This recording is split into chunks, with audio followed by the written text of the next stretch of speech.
we now continue discussion of stability of a system. It is made very clear last time itself that what we mean by stable system, if a system to which I apply a bounded input produces a bounded output. This is called as Beebo stable. Means in any case there will be obviously the input will have a maximum value beyond which any input sample will not go. So we have simply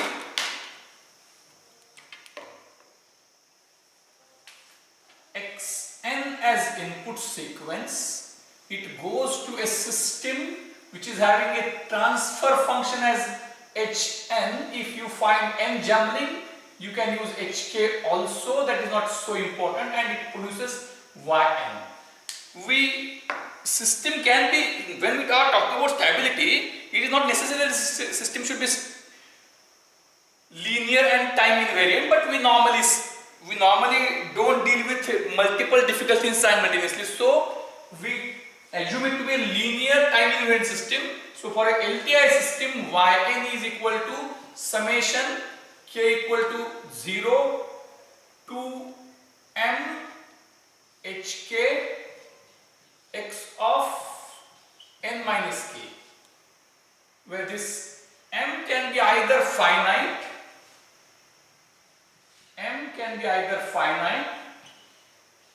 or m can be infinite. Now obviously all discussion of stability is related to the input sequence bounded. So xn is having a maximum value called as mx. So every xn for all n,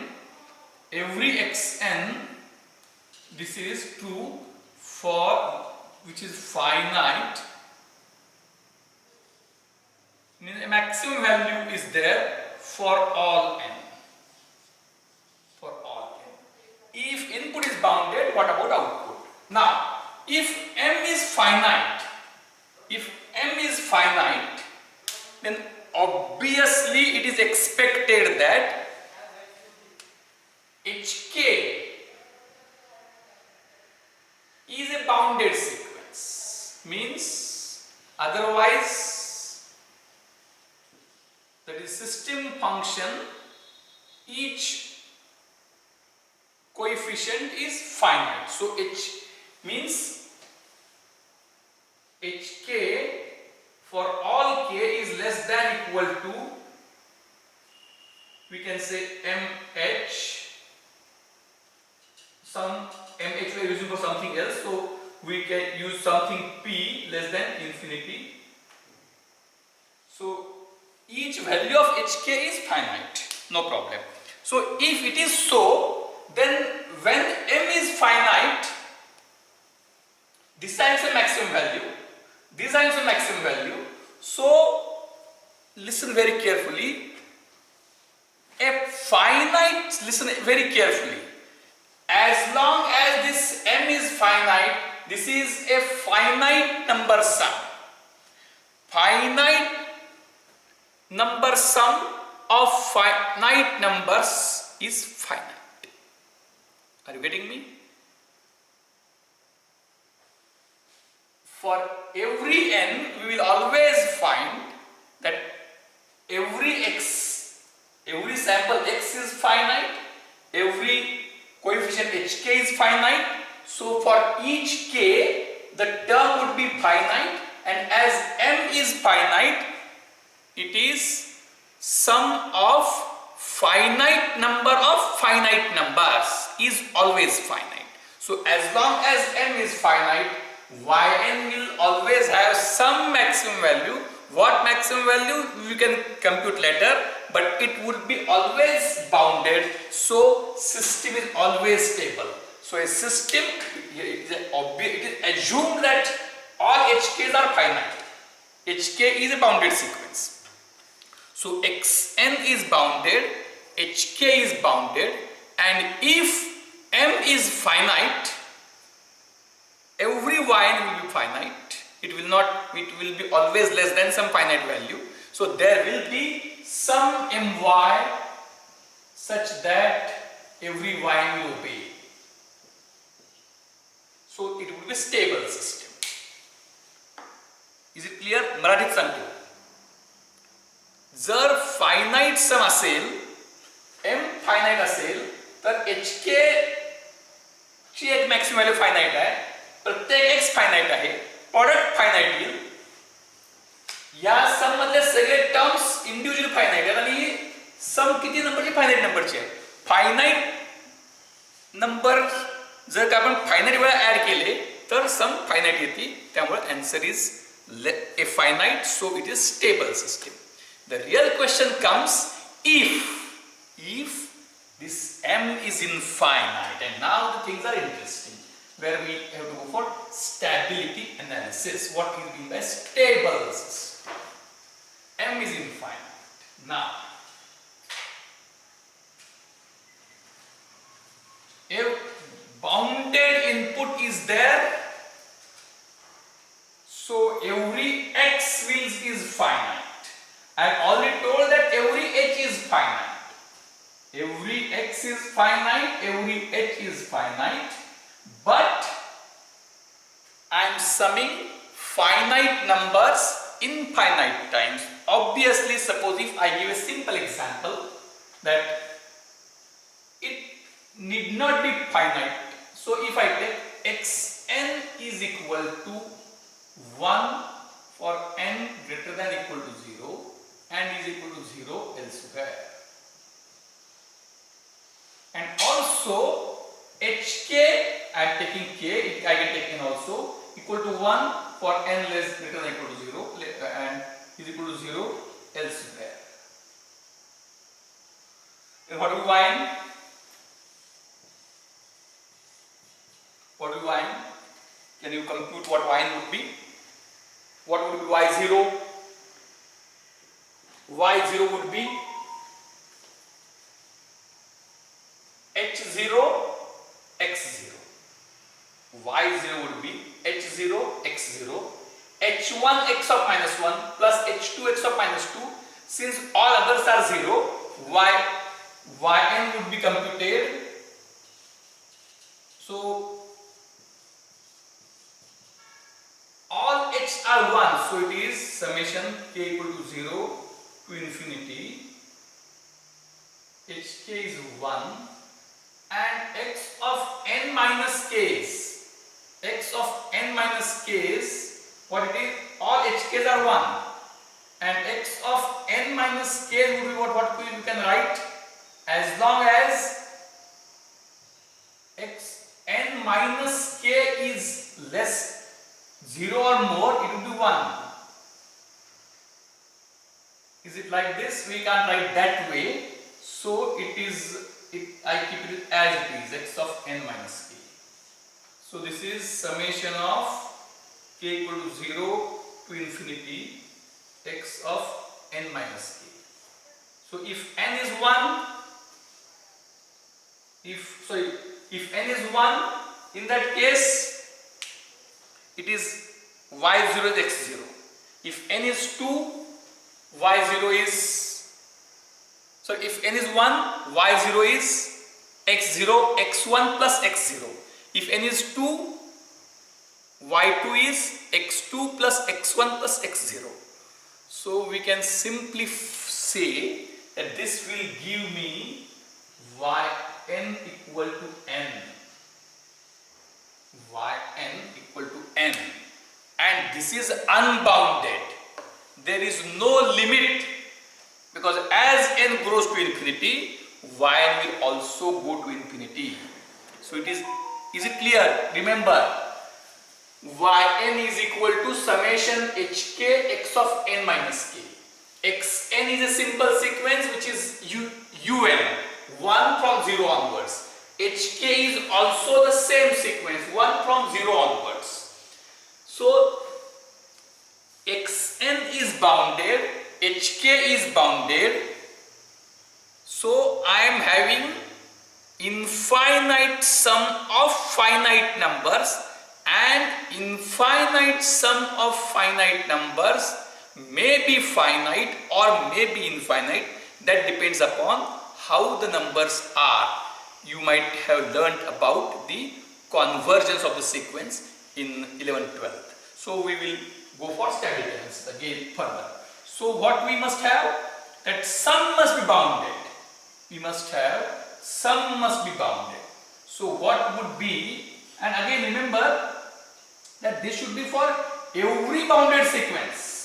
Means there may be systems, if for some sequences they may produce bounded output, but for some other sequences they may not produce bounded output.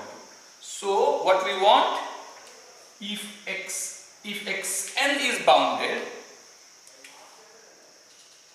if xn is bounded, hk is bounded,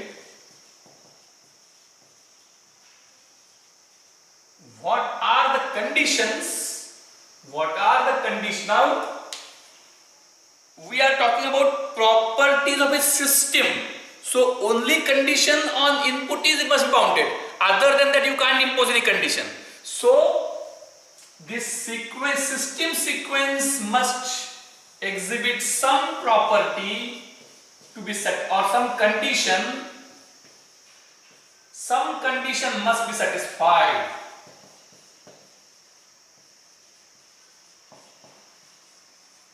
Means if hk satisfies that condition, then system is bound, system is stable. If it doesn't satisfy that condition, system is unstable. Remember, a stable system must produce bounded output for every bounded input. Means the condition should be such that even if we, or suppose you claim, it is very interesting example, you claim that my system is stable. You claim that my system is stable. Then there is your critic is there who says that no, your system is not stable.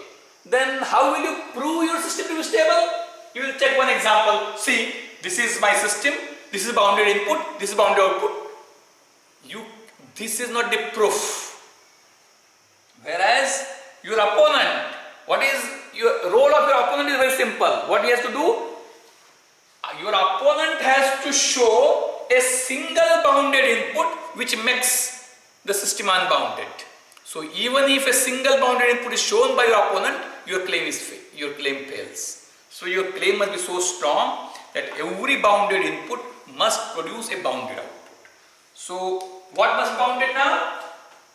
This yn, which is equal to, now those who want to think on their own should put a pause button after I write this formula and make some statement. Then they should think on their own, and they can, if they are able to find, they can confirm. If they are unable to find, they can watch. Yn is equal to k equal to 0 to now infinity, because for finite there is no question. Hk x of n minus k. Hk x of n minus k.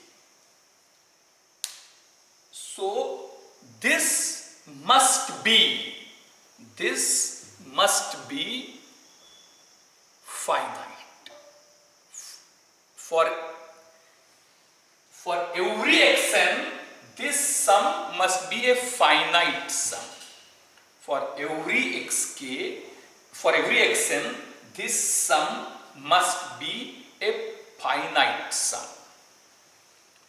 Then, now here one important thing is that the numbers in hk as well as xn can be positive, negative, or even they can be two-dimensional. So just now those who want to continue, want to think on their own should put a pause, find the answer, otherwise they can watch now. So I will make a simple claim. I hope that it is quite obvious.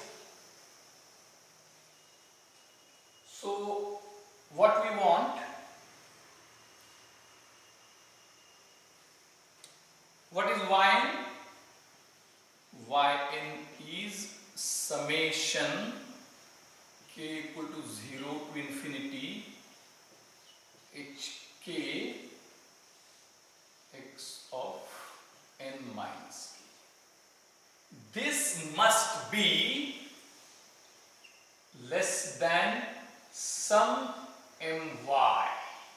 For system to be stable, this must be less than some m. This must be less than equal to some my, which must be less than equal to infinity. Which must be less than equal to infinity. So, what the output is? Output is sum of products. Output is sum of products. Now, in the product, these are two-dimensional terms. So, can I say that if I have this and I make this mod and this mod,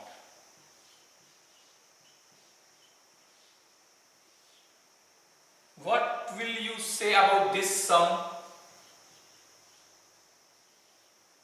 Yn, you will definitely say, will be less than equal to, always.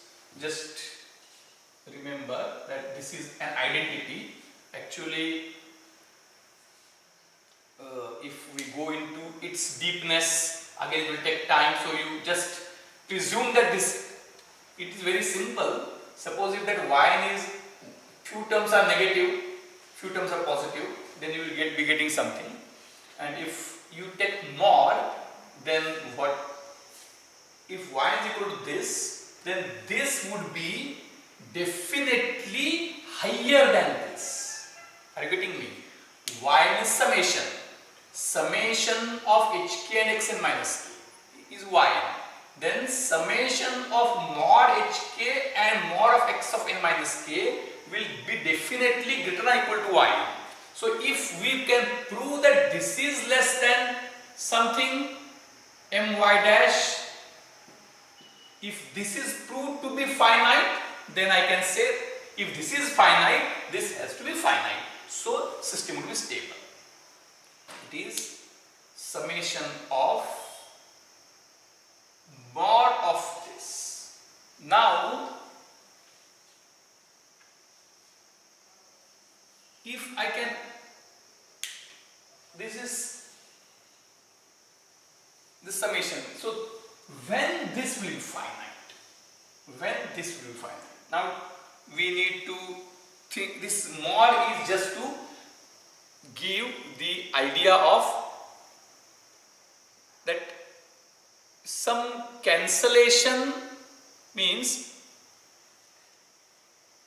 if h is oscillatory, then sometimes for some sequences you may get the answer as finite, for some other sequences it will be infinite. So as to remove that ambiguity, absolute summability is thought about. So mod of hk multiplied by mod of x of n minus k. Now this must be finite. For this to be finite, now what we have got?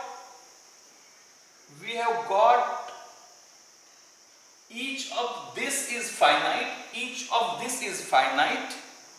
We want their sum of these products must be finite. So what can we think of this sum of these products to be finite? Now what we can say,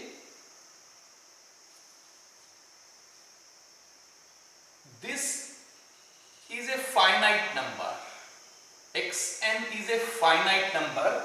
It can take any values, it is a, but it is finite number. So listen very carefully now.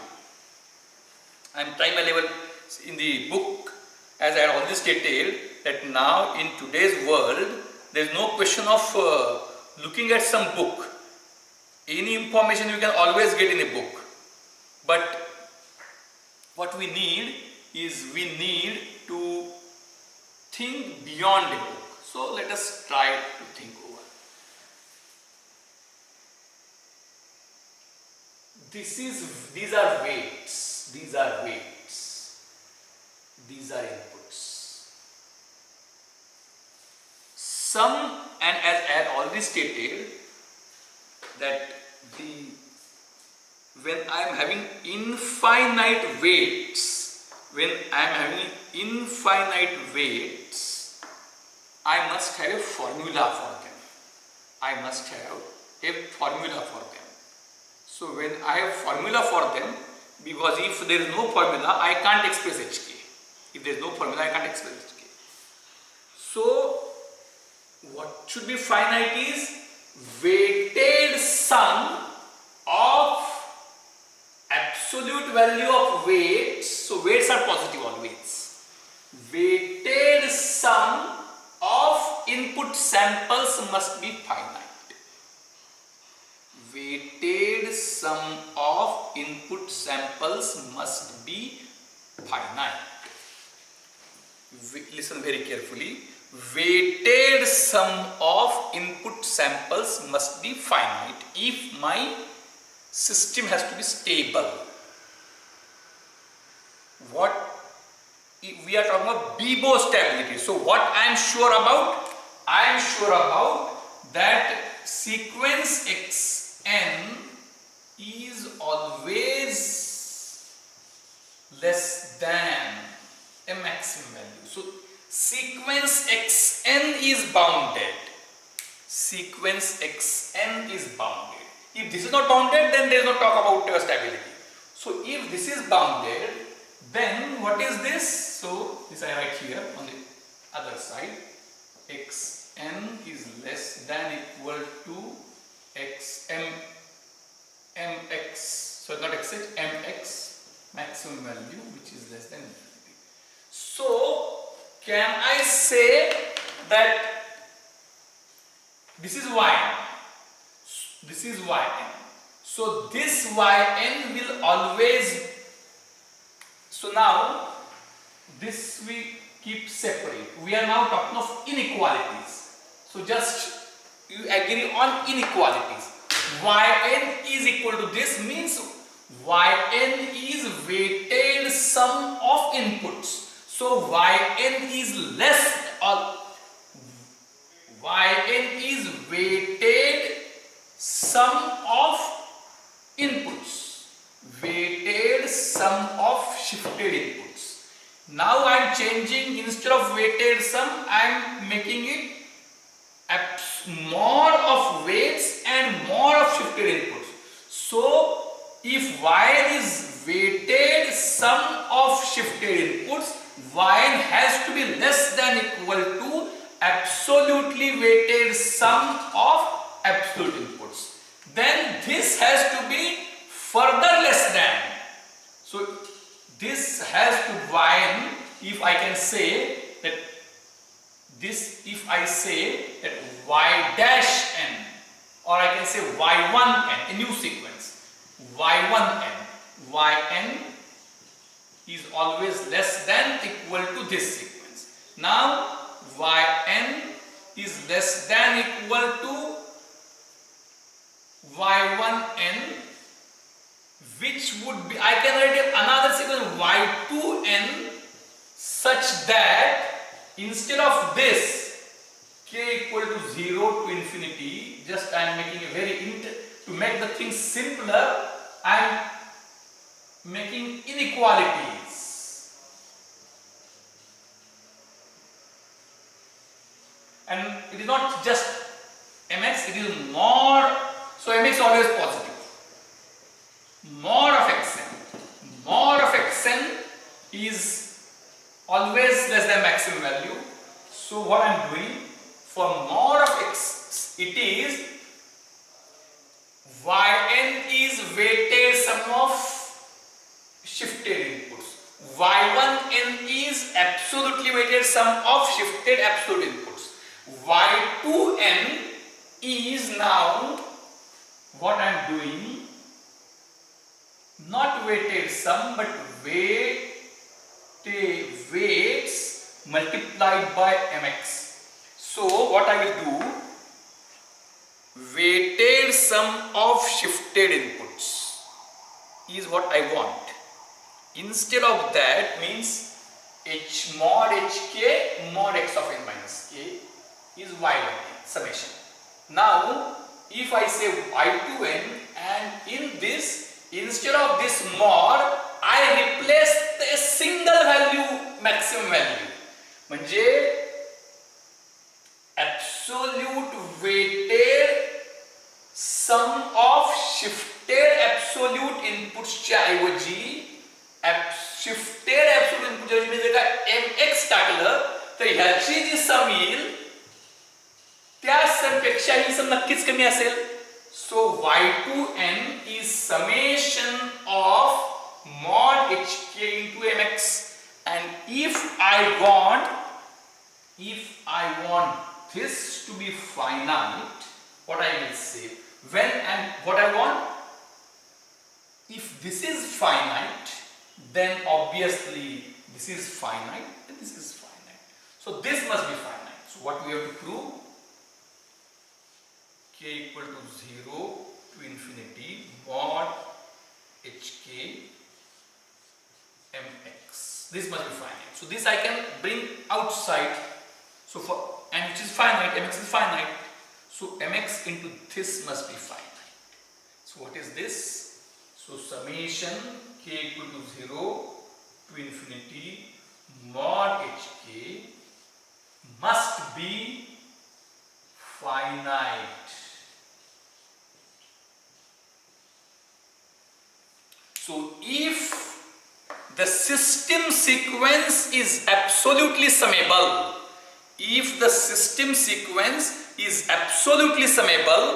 then the system is stable. So when system sequence is absolutely summable, system is stable. This is the stability analysis. So with this we have almost finished major part of module 1 and 2, and now we will, obviously as I have already stated, some things will remain in between. For that you are supposed to go through the videos which I have already uploaded before the start of the semester. So there should not be any question of syllabus not covered. So now I will introduce Fourier transform in the next lecture, and then Laplace transform. So first 4 modules as covered by us till this Saturday would be there for mid semester. First 4 modules as I covered by us in my lectures as well as the lectures uploaded. If some gap is there, you have to, for classical one, you have to see the Professor Gadre's lecture. So first 4 modules, that is system study, time domain analysis, Fourier transform and Laplace transform. So Fourier transform and Laplace transform I will cover in next lectures and will let you know. So I think we stop here. Thank you.